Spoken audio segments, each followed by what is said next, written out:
was there when the Trump-Zelensky blow-up happened. In fact, I was in a Ukrainian dugout at the front lines when I was watching it. How's the morale? How's the way, the content of the conversations you've heard different from the two visits, separated by, I guess, 2 years? At one level, nothing has changed much. As you know, it's a sort of, it's not a total standoff because intermittently each side gains territory from the others, but it's not. There've been no very significant military gains by either side in the interim period. I think my experience of the soldiers, the people of Ukraine early on in the war, there's a intense optimism about the outcomes of the war. There's a sense that they're going to win. Yeah. And the definition of what win means was like all the territory is going to be won back. Yeah, I certainly on the front lines facing Crimea became quite familiar with people who thought that the Ukrainians in late 2022 would even be able to get Crimea back, and that struck me even at the time. And I said I thought that was an overreach. And now I think the people, the soldiers, at least in my experience when I visited the second time, are more exhausted. The morale, the dreams, the certainty of victory has maybe faded from the forefront of their minds. Well, 3 years of war will tire out anyone. What did you think of the blow-up between Zelensky and Trump as you're sitting there in the dugout? Well, it was a very disturbing place to watch it from. Perhaps anywhere would have been. And obviously it was a meeting that shouldn't have happened. It was far too early. Why do you think so? There's not enough actual pathways to peace on the table? Well, I think the mineral deal, I love the fact that everyone's now an expert in Eastern Ukrainian mineral deposits. But I think, as I've learned, and we'll talk about Israel and Palestine, I'm learning that everybody's an expert on geopolitics and history of war on the internet. And now mineral deposits, obviously. Yes. I'm really speaking at the edge of my mineral deposit knowledge here. But Yeah. no, from what I could see, the deal that the American administration was trying to get the Ukrainian government to sign was sort of too early, too forced. The Ukrainians were ready to sign a deal, but were obviously under intense pressure. And I think certainly Zelensky wasn't expecting to go until pretty much the day before. Was obviously visibly tired and exhausted again, as you are after that amount of pressure for that long a time. And no, the thing that struck me, and I said this in my column in the New York Post from there, that the thing that struck me was I said to some of the soldiers I was with, what do you make of this? And, one of them just said to me, well, we're advised not to follow too closely the ins and outs of the politics of this, and but of course everyone has Instagram or scrolls, and among the dog pictures and the hot women or whatever is what happened in the Oval. And but what struck me was this same guy saying, I've got a job to do. Right. And there's a clarity and a wisdom to that. But your job is bigger than that, right? Is to understand the politics as well. And what do you think about the politics of that moment?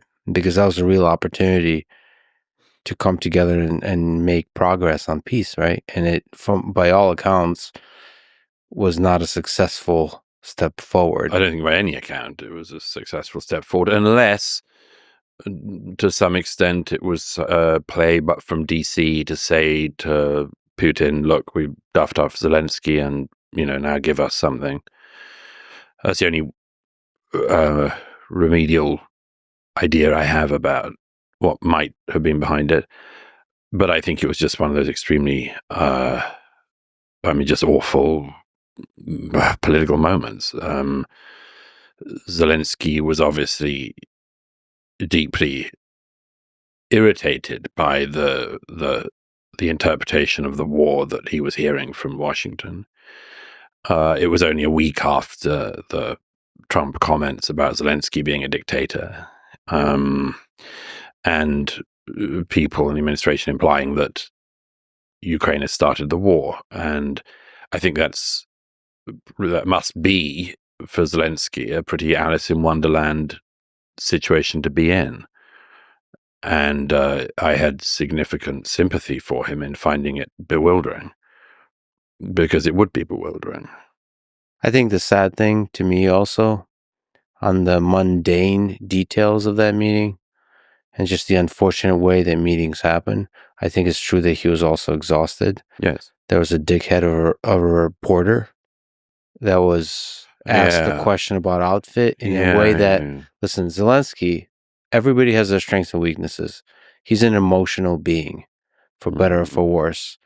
And there's a dumb dickhead of a reporter. Marjorie Taylor Greene's boyfriend. He is. Yeah. The things you know. See, you're a real journalist. He's from one of the new.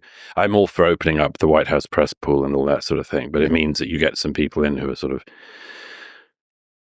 from blogland. There's nothing wrong with that, but it means that you get somebody who will do something like that. The problem with that interaction, as I saw it, was that that guy asked that disrespectful question, and I think it was disrespectful. And I'll very quickly say why. I mean, I think that when a man comes from the realm of war into the realm of peace, the people in the realm of peace should have some respect, or at least concession, that the other man has come from the realm of war.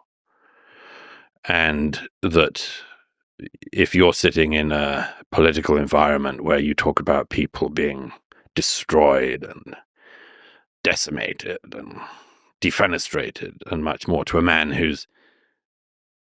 for whom none of that is metaphorical, I think that's extremely hard to accept.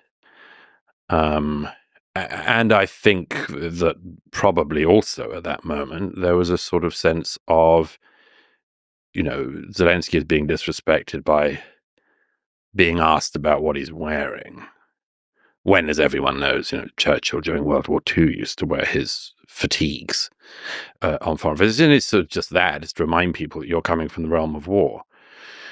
And I think that probably in that moment, one of the things that would have been going through his head would be, but I mean, if this was Putin sitting here being assaulted by a journalist, you'd hope your host stepped in and defended you. I mean, let me try this one out. I mean, if a journalist in the Oval Office, if Putin was sitting there, or a putative journalist said to Putin, everyone knows you've had a lot of facial work done, and word is that you've used the same guy that Berlusconi used to use. Can you comment on that?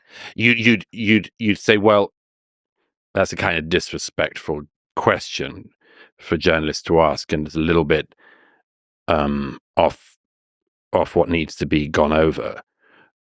And it's the same thing with Zelensky with the outfit. I think it was just petty and threw things off in a bad way. Yeah, and it was poorly researched, because I think Zelensky was explained this like 3 years ago at the beginning of the war, why he wears what he wears, and he's been consistent wearing the same It's thing. also, by the way, it's an example of the frivolity of a lot of the attempts to understand what's going on. I mean, my view is that since actually most people, in fact everybody, cannot be an expert on everything, one of the things that we always do is to seize on minor and really quite unimportant things